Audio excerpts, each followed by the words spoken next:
মাঠকর্মী machine নয়, মানুষ। বিশ্রাম ছাড়া ভালো কাজ পাওয়া অসম্ভব। মাইক্রোফাইন্যান্স সেক্টরে মাঠকর্মীরা প্রতিষ্ঠানটির প্রাণ। তাদের কঠোর পরিশ্রমের মাধ্যমে সদস্য সংগ্রহ, ঋণ বিতরণ, কিস্তি আদায়, সঞ্চয় সংগ্রহ, মাঠ পর্যায়ে সচেতনতা সৃষ্টি সব কিছু এগিয়ে চলে। কিন্তু বাস্তবতা হলো, অনেক প্রতিষ্ঠান কর্মীদের সপ্তাহে একদিনও বিশ্রামের সুযোগ দেয় না। ফলে কর্মীরা শারীরিক ও মানসিকভাবে ক্লান্ত হয়ে পড়ে।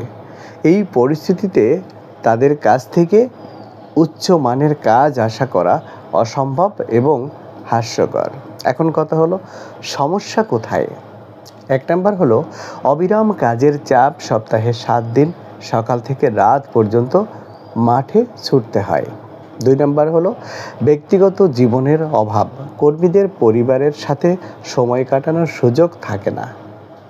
3 নম্বর হলো শারীরিক ও মানসিক ক্লান্তি, মানে বিশ্রাম ছাড়া কাজ করলে স্ট্রেস, অসুস্থতা, অবসাদ তৈরি হয়। 4 নম্বর হলো কাজের মান নষ্ট হওয়া। ক্লান্ত কর্মী মনোযোগ হারায়, ভুল করে, সদস্যদের সাথে খারাপ আচরণ করে। 5 নম্বর হলো টিম মোটিভেশন কমে যাওয়া। বিশ্রাম না পেয়ে কর্মীদের মধ্যে অসন্তোষ ও হতাশা তৈরি হয়। এখন কথা হলো, বিশ্রাম কেন জরুরি? 1 নম্বর, শরীর ও মনের পুনর্গঠন। বিশ্রাম কর্মীর শক্তি ফিরিয়ে আনে, মন সতেজ রাখে। 2 নম্বর হলো কাজের মান উন্নয়ন। পর্যাপ্ত বিশ্রাম পাওয়া কর্মীরা বেশি মনোযোগী এবং সৃজনশীল এবং দক্ষ হয়। 3 নম্বর হলো পারিবারিক বন্ধন দৃঢ় হয়। কর্মী পরিবারের সাথে সময় কাটিয়ে মানসিকভাবে স্বস্তি পায়, যা কাজেও ইতিবাচক প্রভাব ফেলে। 4 নম্বর হলো দীর্ঘমেয়াদী কর্মদক্ষতা বৃদ্ধি। বিশ্রাম ছাড়া কর্মীরা চাকরি ছেড়ে যায়, ফলে প্রতিষ্ঠান ক্ষতিগ্রস্ত হয়। এখন সমাধান ও করণীয় কি? 1 নম্বর, সপ্তাহে কমপক্ষে 1 দিন ছুটি নিশ্চিত করতে হবে। 2 নম্বর, রোটেশন সিস্টেম চালু করতে হবে যাতে কর্মীরা পালাক্রমে ছুটি নিতে পারে। 3 নম্বর, ওয়ার্ক লাইফ ব্যালেন্স নীতি তৈরি করা। কর্মীদের পরিবারের গুরুত্ব স্বীকৃতি দেওয়া। 4 নম্বর হলো স্মার্ট ওয়ার্ক সিস্টেম।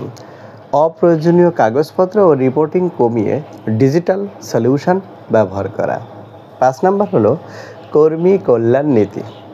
স্বাস্থ্য পরীক্ষা, মানসিক স্বাস্থ্য সাপোর্ট এবং বিনোদনমূলক কার্যক্রম শুরু করা।